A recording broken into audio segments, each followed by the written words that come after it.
হয়ে গেলে খবর পাবো রে বাবা। সর্বশেষ অবস্থা তেমন একটা ভালো না। জেলের মধ্যে বিশেষ করে কে ভালো থাকে? কখনো শুনছেন কারোর ভালো থাকতে? জেলের মধ্যে কেউ ভালো থাকে না। উনি আমার গত 9 দিন আগে কল দিয়েছিল।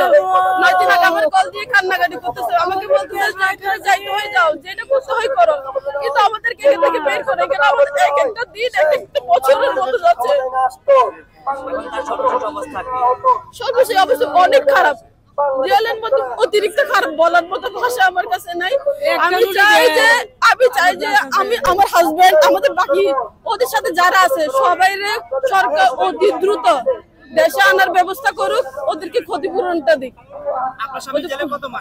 এখন আজকে 6 মাস যাবত। হ্যাঁ 6 মাস। 2.5 মাস পরে যোগাযোগ করছি, তা আবার এখান থেকে টাকা পাঠানোর পর আমি 1 লাখ টাকা পাঠিয়েছি। টাকা পাঠালে আমি অনেক ধার কর্জ দেয় না, তারপরে আমি ওনার জন্য টাকা পাঠিয়েছি, যার কারণে টাকা লাগতেছে। উনি কল করলে টাকা, খাইলে টাকা, পোশাক করলে সবকিছু টাকার উপর। যোগাযোগ করার জন্য 1 লাখ টাকা পাঠাইছেন আপনি? হ্যাঁ 1 লাখ টাকা পাঠিয়েছি আমি।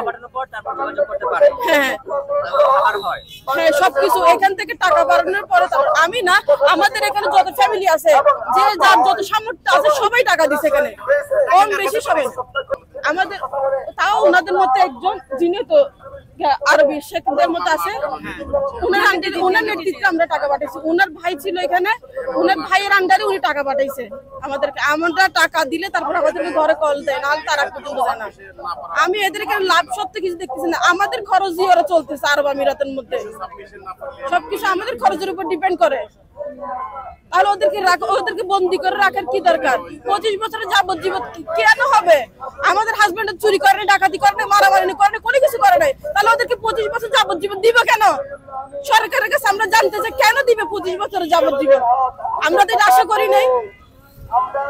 অন্তর্বর্তী সরকার আনার জন্যই, সরকার আনার জন্য আমাদের ভাইয়েরা, আমার হাজবেন্ডরা সবাই আন্দোলন করছে, দেশটা সুস্থভাবে চলুক, সবকিছু ফেরত পাক। শুধুমাত্র অন্তর্বর্তী শেখ হাসিনা যাওয়ার পর অন্তর্বর্তী সরকার আসছে, শুধু ওনারা আনার জন্য ছাত্ররা এত কিছু করছে। আমার হাজবেন্ডের বাইরে বা আমার হাজবেন্ডের সাথে যারা ছিল, যতজন মানুষ ছিল, অনেক এখন পর্যন্ত কয়েক শতাধিক মানুষ আছে কি সিআইডি ব্রাঞ্চের মধ্যে, তার কোনো হদিশ নেই।